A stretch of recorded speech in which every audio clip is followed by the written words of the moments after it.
Caros alunos, a gente vai continuar então com a aula 8, né? Eu apresentei o capítulo 24, acho que em 2 pedaços, um grande e um pequenininho, né? Agora a gente vai direto para o 26. O capítulo, desculpe, o 25, né? O 24 é o Homo erectus, né?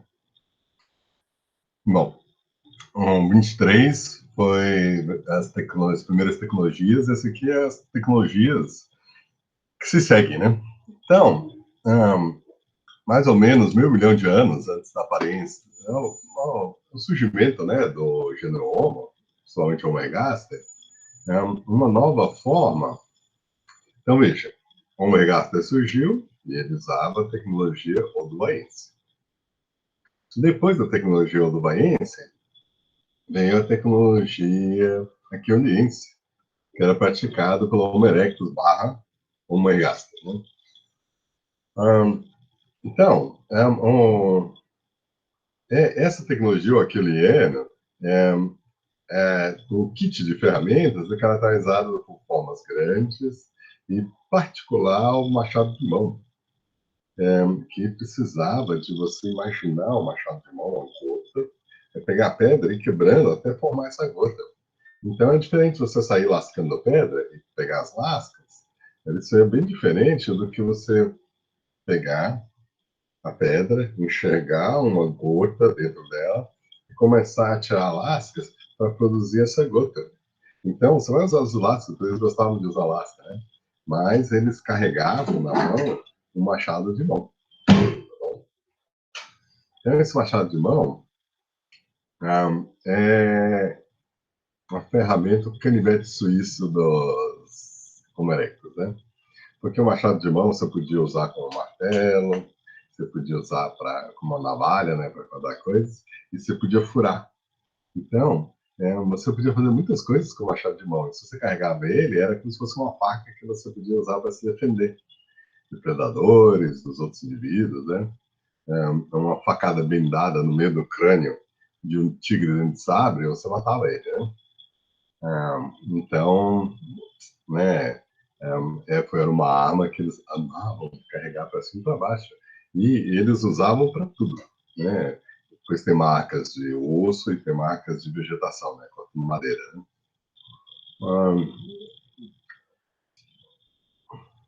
E todas essas ferramentas permitiam você usar mais os recursos dos animais e, além de trabalhar com madeira, fazer, cortar cordas, né, da vegetação e assim por diante, né? O Alquiliano surgiu na África e depois na Eurásia. Mas no leste asiático, o Alquiliano nunca foi para lá. Quer dizer, foi. A gente vai falar sobre isso. E é incrível. E esse, o Alquiliano, ele dura até 200 mil anos atrás, né? É muito interessante, né? Que ele surge 1,5 milhões de anos, né? E ele dura até 200 mil anos atrás, né?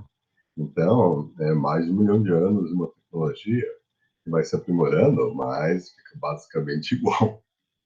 O jeito deles usarem o cérebro, de fazerem as coisas, é diferente do nosso, né? Então, só lembrando para vocês o que a gente já viu até agora. A gente viu que o primeiro grado, entre 7 milhões de anos e 5 milhões de anos antes do presente, a gente tem o Sahelanthropus chadensis, o Ornithobenensis, o Australopithecus cadaba e o Australopithecus hamidus. O Ardipithecus cadaba e o Ardipithecus hamidus, né?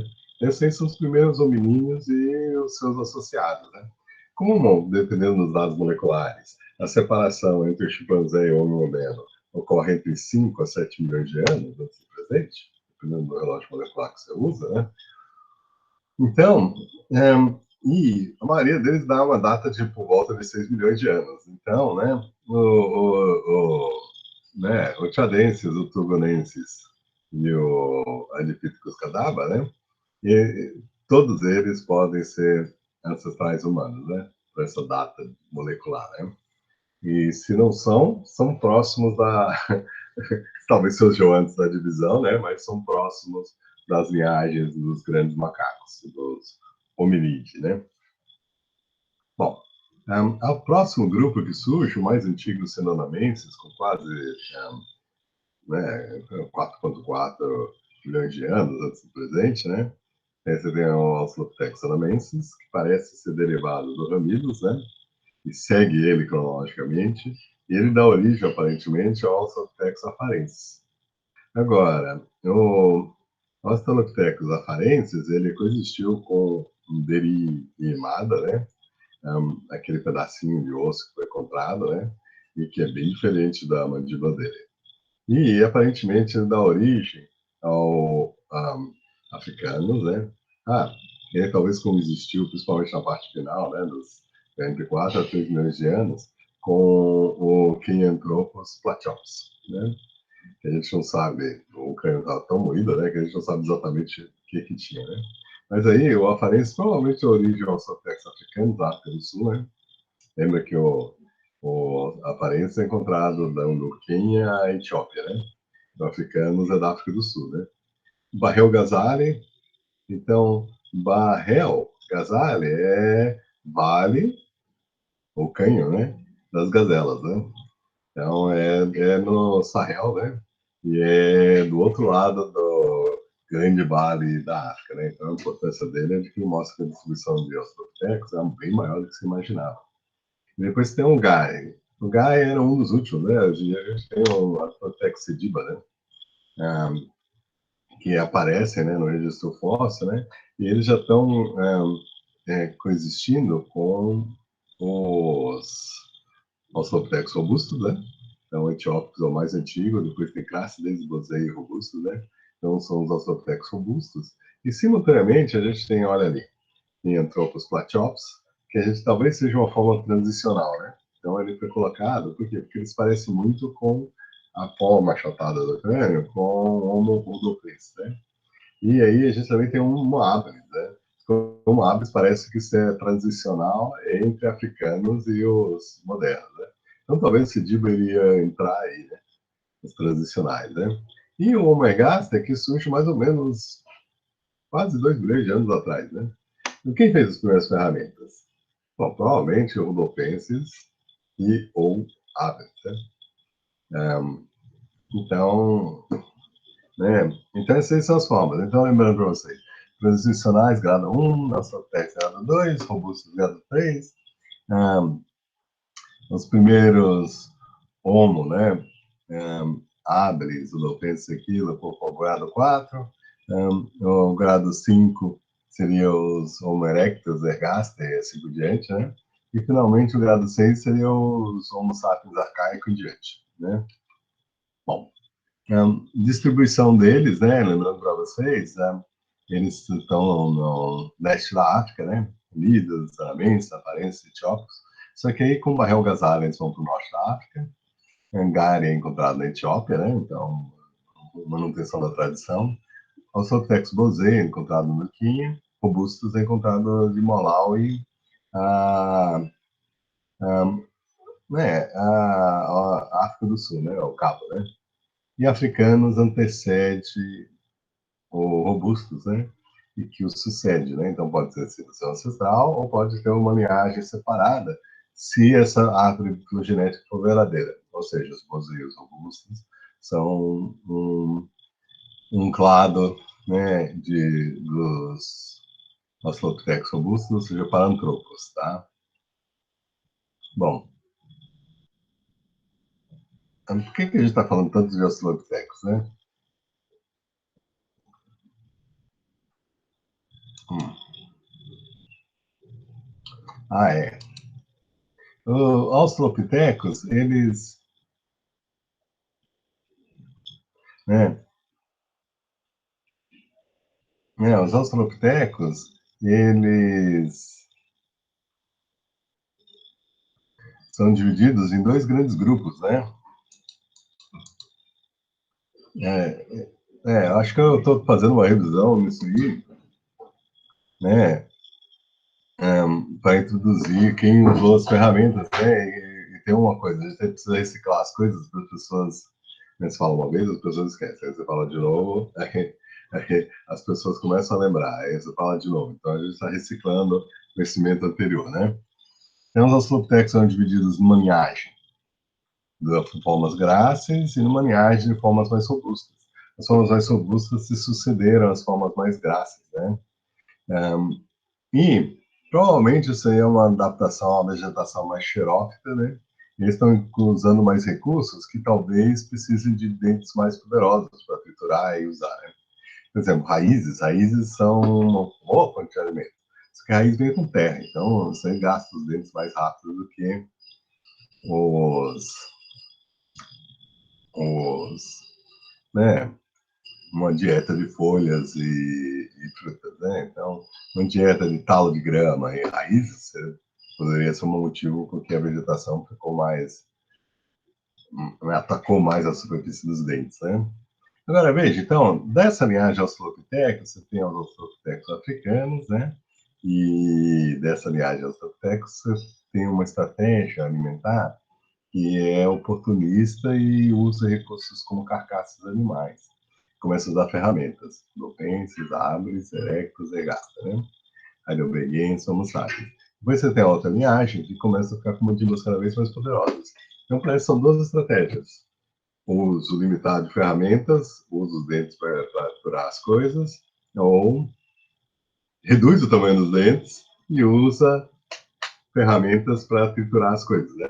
Essa estratégia é a nossa estratégia evolutiva, né? E quando o pessoal fala, não, da vacina natural, vacina é uma ferramenta. Vacina é uma ferramenta que permite a gente construir anticorpos contra um vírus, uma bactéria, um protozoário antes da gente ser infectado, tá bom? Então, a vacina é estupenda, porque a vacina, ela só funciona porque a gente tem um sistema natural imune. Tem gente que vacina e não produz anticorpos. Então, para essas pessoas, vacinar não adianta nada. Ferramentas são uma coisa que funciona porque a gente tem adaptações para produzir e fazer ferramentas, né? Algumas eram pré-existentes, né? Que nem o polegar oprimido e os olhos voltados para frente, né? Mas eles ajudam a gente a fazer ferramentas soberbamente. E o cérebro, principalmente a evolução, se deu no comportamento do cérebro, né? E conseguir fazer ferramentas permite a gente usar, é natural para a gente, e permite a gente usar, né, as nossas propriedades para resolver os nossos problemas, como uma nova ferramenta. Então, vacinação é uma ferramenta natural, porque depende da resposta imune natural que a gente tem. Só que ao invés da gente produzir depois da infecção, a gente produz antes. E aí, essa imunidade passiva que as pessoas têm depois que tiveram uma doença, ela já é adquirida sem correr o risco. É uma ferramenta que só funciona porque a gente evoluiu para produzir anticorpos para se defender de vírus e bactérias, né? A gente consegue ser esperto e antecipar a infecção. Então a gente não paga a taxa de morte que você tem que fazer se você fizer uma imunização de rebanho, né? Os idiotas querem fazer imunização de rebanho, né? Não vamos falar sobre eles, né? Bom, aqui a gente tem o adipídeos amidos, aparenses, africanos, etiópicos, bosei, rodopesca, seja o mundo australopiteco. E você tem uma megadontia que aumenta. Inclusive, o Rodolfensis faz parte dessa megadontia crescente. Depois você tem redução dental, que ocorre principalmente dentro da linhagem de Homo erectus e Gaster. Então, são duas estratégias. Agora, o Homo ergaster erectus surge a partir de 2 milhões de anos. O Homo habilis, o Homo rhodopensis, é um australopithecus, o cérebro grande, e fazendo ferramentas. Bom, você forragear por qualidade, por plantas de qualidade baixa, você tem que, então, ó, veja, o Australopithecus tem duas estratégias perante a ele, né? A estratégia de comer plantas de baixa qualidade, né? E você come bastante e fica com um barrigão gigante. Então, isso aí deu origem aos Australopithecus robustos. E dois, você tem um forrajamento o, oportunístico de alimentos de alta qualidade, né? Que pode ser, tá frutificando uma mangueira, né? E aí você vai lá, marula, né? Aquela fruta do qual deixa os elefantes bêbados, né? Você vai, ai, come. E aí, depois você encontra uma carcaça do hipopótamo, aí você processa. E depois, você encontra tartarugas botando ovos, aí você usa, né? Então, aí você é curioso, você explora o ambiente e você usa a comida de alta qualidade, né? Essa estratégia pode ter levado você a usar carne de vertebrados, né? E órgãos subterrâneos de armazenamento, porque você, digamos, tem ferramentas e você cava as coisas, você tira dos buracos e você limpa, né? Talvez lavando, né? Como os macacos fazem com arroz cheio de areia. Talvez lavando você come os tubérculos, né? Então, isso aí, pois fruta tem só uma parte do ano nas florestas semidescidas e na savana. Mas raízes, bulbos, colmos, né, como a cebola, né, como a batata, como a cenoura, todas essas coisas, rizomas, isso e aquilo, tem embaixo da terra, na savana, né, e na floresta semidescida, né, e são órgãos de armazenamento que se você começa a explorar, você tem uma fonte de energia constante o ano todo, né? Então, talvez esse forrajamento, né, e uso de ferramentas, um pedaço de pau para acabar, isso aquilo, permitiu que a gente evoluísse um cérebro grande, gerou Homo, né? Essas são duas hipóteses que competem, né? As coisas subterrâneas também já foram fornecidas, como os australopitecos. Mas existe uma coisa de que os australopitecos, eles comiam comida de baixa qualidade, né? Por quê? Porque parece que eles usavam os dentes intensamente, né? E se você come muito tubérculos, isso e aquilo, você tem bastante energia, dá para você evoluir um cérebro maior também, né? Então, existe uma discussão aí, né? Mas, bom, então, ó, a gente viu os pré-australopitecos, né, entre, sei lá, né, entre os 4 milhões de anos, né, e os 7 milhões de anos, né? Aí depois você tem os australopitecos, inclusive tem a Radipithecus famidos e Cadavra, né? Aí depois você tem os australopitecos, você tem os australopitecos no final que começam a ficar robustos, você tem uns homo tradicionais, né, que inclui o rodopenso, que parece australopitecos, com brações compridos, os dedos curvos, né, os dentes enormes, mas tem um cérebro bem grande, né, o tamanho de um erectus, né. E o rodopensis e o habilis, né, que é menorzinho, né, e parece australopitecos africanos, né, mas com cérebro 50% maior, né? Então, eles tinham cérebros entre 600 habilis a 800, os, os Dolphins, né?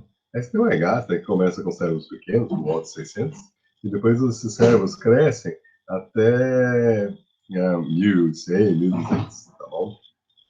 Bom, então isso aí seriam a mudança do grado e mudança natativa entre as linhagens, né? Então, os australopithecus tiveram mudanças, né? O tradicional é a raça mais diferente desses pré-australopithecus, né? Agora, como que eles se sucedem ao longo do tempo, né? Então, vamos começar. Mais antigos, 5 milhões de anos, né? Ah, do oeste da África, onde moram os gorilas e os chimpanzés, né, houve a colonização, né? Porque aí tem a separação de chimpanzés e gorilas para um lado, os australopithecus e o resto para o outro lado. Então, do outro lado do vale, se formam populações. Então, aqui você tem pão continua, pão, continua na boa, né? Veja pão aqui, indo do Congo e toda essa região, né? Até o leste da África, depois continua aqui. Chimpanzés e fósseis dele, que são raras, são encontrados nessa região, historicamente, então, né, provavelmente desde a divisão que eles estão lá, né? Então, de Pan, ou o ancestral comum dos dois, você tem a colonização no leste da África, e aí você tem a Dipithecus sabinos e anamenses, né, que são essas bolinhas aqui, e a colonização entre 4 a 3,5 milhões de anos para o sul da África, tá? Aí, aqui a gente tem africanos, tá aqui no sul da África, e aqui etiópios, Barrel-Ghazal e Aparência estão aqui há 3,5 milhões de anos, tá bom? Então, vocês têm que fazer esse corte e levar para cá, né? E Habilis surge, a gente não sabe exatamente aonde, mas eles surgem, talvez sejam aqui, ó, tá bom? Essas bolinhas cinzas, né? E robustos também. Então, bolinha indica que está surgindo coisa nova, né? E aqui é a distribuição antiga de coisas que também já existiram, né? E aí, o que que acontece, né? A gente não sabe se foi robusto, habilis, quem foi, né? Não, desculpa. A gente não sabe de onde que o habilis surge, né? Mas ele dá origem, talvez. Então, a gente está supondo que a habilis dá origem ao Rodopens. E Egaster né, e outros, né? Crânios que foram encontrados, tá? E então, veja, esses aqui coexistindo com, né? Estão coexistindo com as novas linhagens, né? Então, a chimpanzé continua igual, né? Pam, pam, pam, pam, pam, né?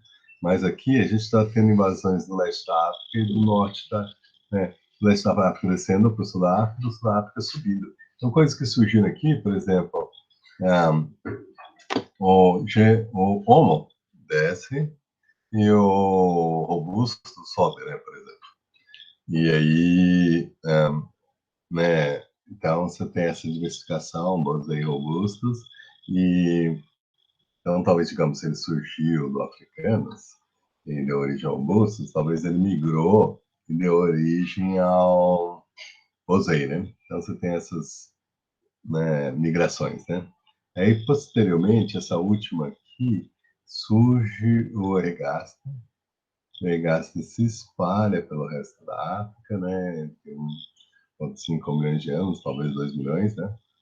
E é que ele coexiste com outras formas mais antigas, os robustos, os robustos da África, né, né, bem aqui, né, aqui, ainda tem robustos, blusei, árvores e rodopés, pelo menos inicialmente, né? Só que eles são populações rituais, enquanto que você tem esse novo modelo que está se espalhando pela toda a África e consegue sair da África, tá bom? Essa aí seria. E, junto com o Erectus, e principalmente junto com o Erectus de 1,5 milhões de anos, aparecem as ferramentas arqueolienses. Então, isso aí eu fiz uma revisão dos capítulos anteriores, né? Só para a gente falar a mesma página, né? Agora, aqui, a gente está vendo as ferramentas típicas arqueolienses. Lascas, sempre tem lascas, esferoides, né? Sempre tem, raladores, sempre tem, né? Porque quando você gera lascas, você pode gerar essas peças, né? Não necessariamente eles criam essas peças, mais um machado de mão. Depois essa picareta, pick, né? E depois esse chopper, né? Então, ou seja, a que eles mais gostavam de todas era o machado de mão, né? Agora, eles também faziam ferramentas que eram furadeiras e ferramentas que eram cortadeiras, né? Então, eles faziam essa, mas também faziam essa quando eles tinham pedra suficiente, né? E essa aqui é uma lasca retirada de uma bifacial para mostrar que eles também geravam lascas grandes, né? Inclusive, eles podiam depois usar isso aí para fazer uma dessa ou uma dessa, né? Mas quando eles estavam fazendo, por exemplo, uma cortadeira ou um machado de mão, eles tiravam essas lascas bem mais compridas do que as pequenininhas ou do baiense, né? Bom, então, aqui a gente tem bifaces antigos da África, né? Essa tecnologia primeiro aparece na África. Veja, tem os três: machado de mão, B, um cleaver, né? Uma cortadeira, né? E uma furadeira, né? Então, é isso que está errado, né? O A deveria ser embaixo, né? Porque é uma furadeira, né? E o E o A aqui deveria ser o C, porque o C deveria ser o A e o A deveria ser o C, porque a furadeira é o C, o cutela, né, a cortadeira é o A, chopper, né? E o cleaver, né? E o cleave é rachar no meio, né? Então, cleaver seria a rachadeira, né? Ou cortadeira, né? E o machado de mão, ápice da tecnologia. Dizem que quando você põe um machado de mão na mão, ele se encaixa perfeitamente, né? Você sente uma... Tô com uma ferramenta ancestral, né? É como segurar um mouse, né? Só que um pouquinho mais comprido, né? Você sente um grande prazer de estar segurando um objeto que a gente segurou durante 2 milhões de anos, né? 1.5, né? Então, aqui, fases na produção de um machado de mão. Então, você tirou essa lasca grande, depois você começa a tirar partes de um lado, partes do outro, partes do fundinho, aí depois você arredonda. Então, é assim que se faz o machado de mão. Então, veja, você imagina machado de mão e você sai tirando ele, né? Então, é mais complexo. Eu vejo uma coisa que é interessante. Os machados de mão de 1,75 milhões de anos, 1,6, 1,25 e 0,85. Esse, ó, fecha. Duas coisas. Primeira, de que no livro diz que o machado de mão aparece 1,5 milhões de anos atrás, né? Na prática, a gente tem levado essa data cada vez mais para trás, tá bom? Então, essa data é mais antiga, tá bom? E por quê? Porque o pessoal tem investigado, principalmente na África, encontrado sítios mais antigos que têm ocasionalmente machados de mão. Então, essa data tem ficado mais antiga, tá? Aqui, lembra aquele sujeito, Tim Roth, né? Ele iniciou esse hábito de fazer arqueologia experimental, né? E aí ele mostra, eles fizeram eles botaram ele num scanner de cérebro, né? Enquanto que ele trabalhava no é, fazendo ferramentas de mão. Então veja, o dubaiense é aqueoliense, tá bom? Veja, quando você usa o seu cérebro para fazer ferramentas dubaienses, as áreas que o cérebro dispara, a ativação do cérebro durante a produção, é diferente das áreas que disparam no aqueoliense. Isso aí é muito curioso, porque dependendo de como você liga o seu cérebro, você, né, da ferramenta que você faz, você usa partes diferentes do cérebro, tá bom? Então, isso aí é super interessante. Então, esse aí é o artigo aqui do S1 de 2010, né? A complexidade manipulativa das ferramentas medidas no cérebro.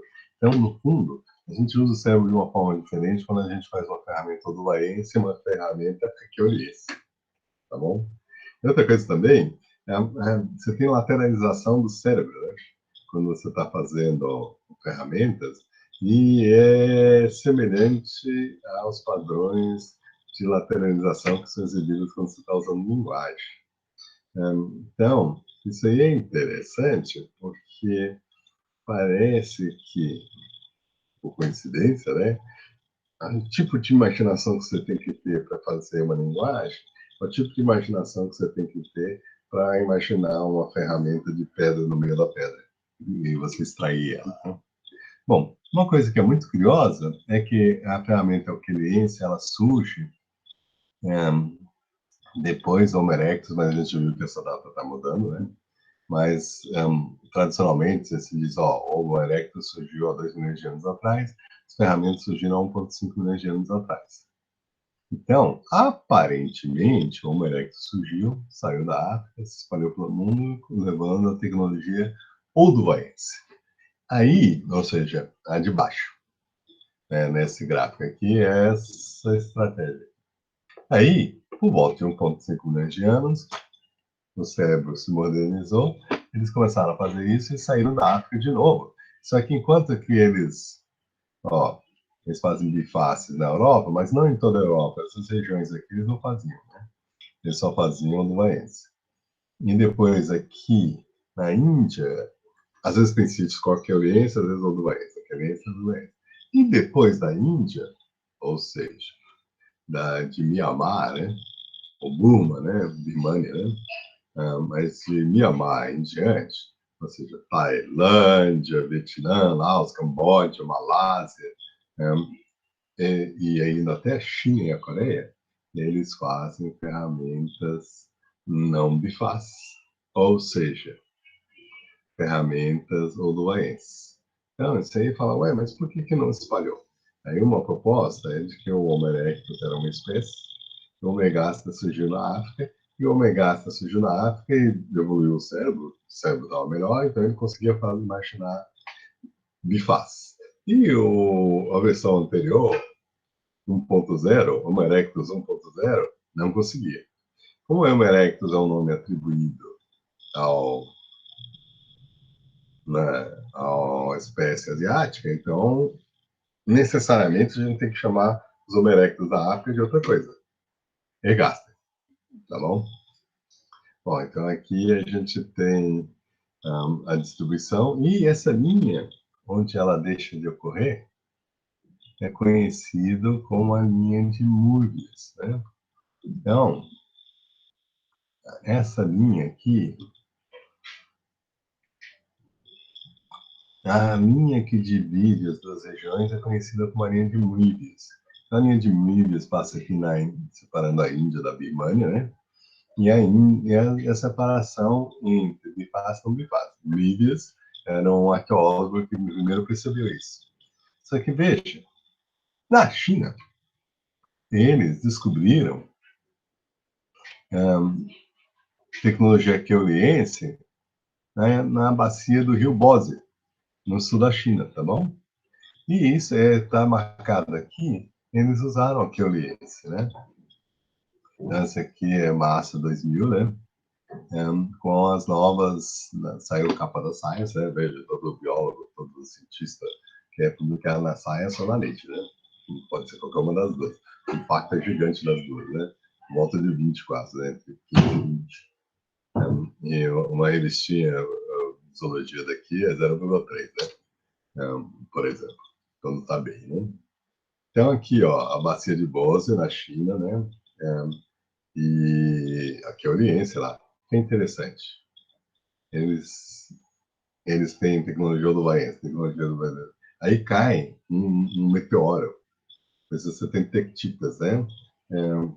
E madeira queimada, né? Tectitas são produzidas por impacto de um meteoro, né? Que solta pedra derretida, né?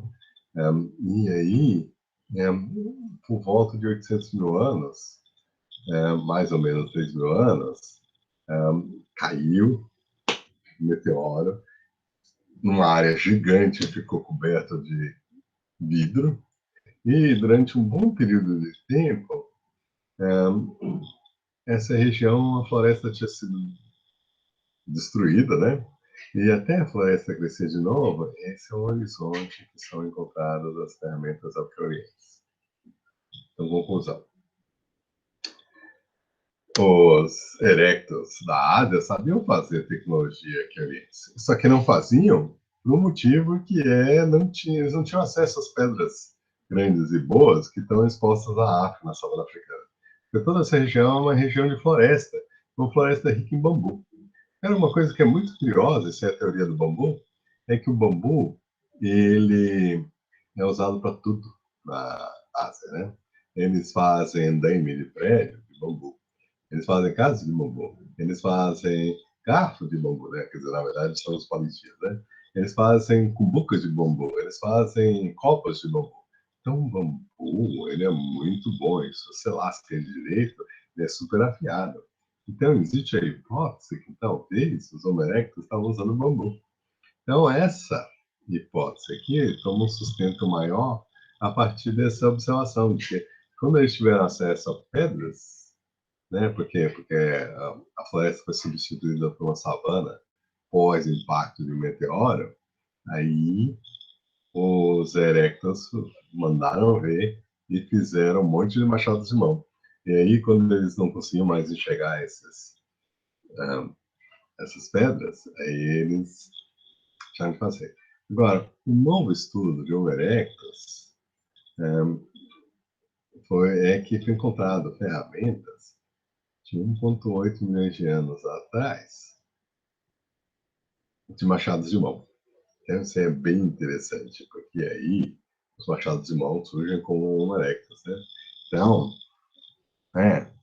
se há 1,8 milhões de anos eles tinham um machado de mão aqui na África, eles provavelmente levaram para o resto do mundo, né? Pelo menos eles tinham a capacidade de fazer no resto do mundo, né? Então, talvez a teoria do bambu esteja certa, né?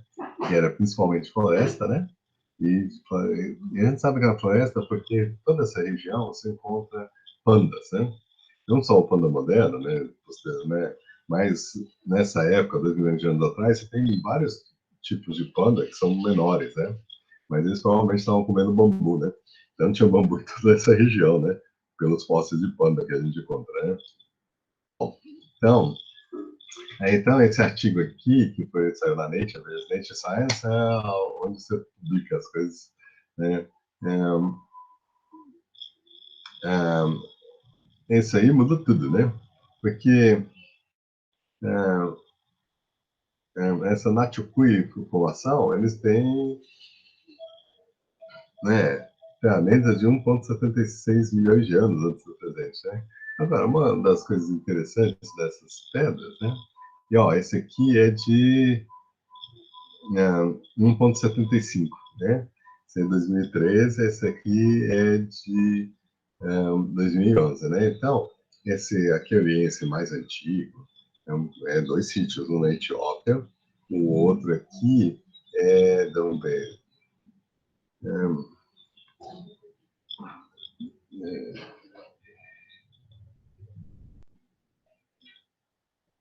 é, no Quênia. Então, aqui, esse aqui é formação na Tucuí, no Quênia. Esse aqui é na Etiópia.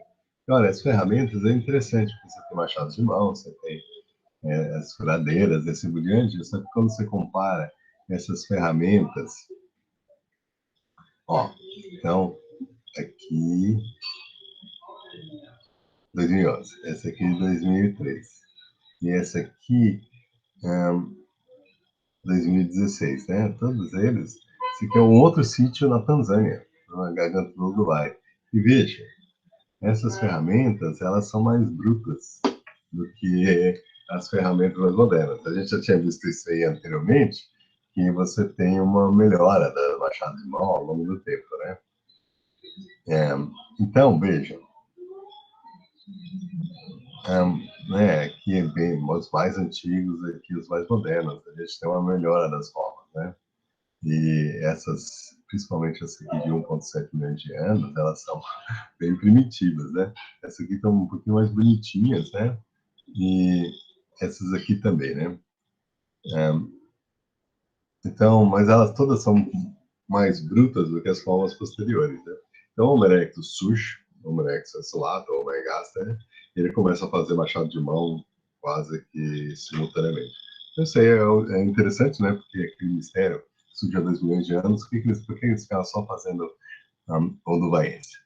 Primeira coisa, eles sempre faziam Olduvaiense, porque é fácil fazer Olduvaiense, você precisa de uma pedrinha, numa larga, é fácil de fazer. Mas quando eles tinham tempo, eles faziam machado de mão.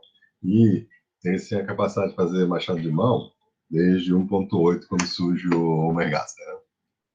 Então, as grandes perguntas qual a melhor explicação para separação entre a primeira aparência do Omegaster e o primeiro aparecimento das ferramentas aquelienses? Bom, a melhor explicação, tradicionalmente, é que o Megaster é uma espécie diferente da espécie que deu origem a Erectus e Ergaster, né? Então, aí, Ergaster posteriormente evoluiu e adquiriu a capacidade de fazer ferramentas mais complexas de vez em quando, né? Só que a gente viu de que o aparecimento de Ergaster e as ferramentas está cada vez mais próximo os dois, né? Então, talvez isso aí seja mais um artefato da fossilização do que qualquer outra coisa. E por que existe variação geográfica na forma dos machados de mão? Bom, primeiro tem a variação temporal, né? Então, eles ficam mais aperfeiçoados. Depois, tem as pedras que eles acham no caminho, e finalmente você tem o bambu, né? O bambu talvez, quer dizer, pode não ser só bambu, pode ser simplesmente que é mais fácil achar pedrinhas do que na floresta, né, nos rios, do que na savana africana, que você pode achar é, coisas saindo, né, pedreiras, né, paredes, isso, aquilo, que dá você ter mais acesso à pedra, né? Como que você poderia testar as hipóteses, né, que, que governam a distribuição de tecnologias diferentes na linha de muebles? Bom, eu acho que os chineses testaram bem. Eles sabiam fazer machado de mão, e eles sabiam fazer machado de mão na China, né? E só que eles não faziam porque não tinha acesso às pedras, né? Então, né, talvez seja geográfico mesmo. E que tipos de evidência são mais persuasivos para entender o funcionamento de machado de mão?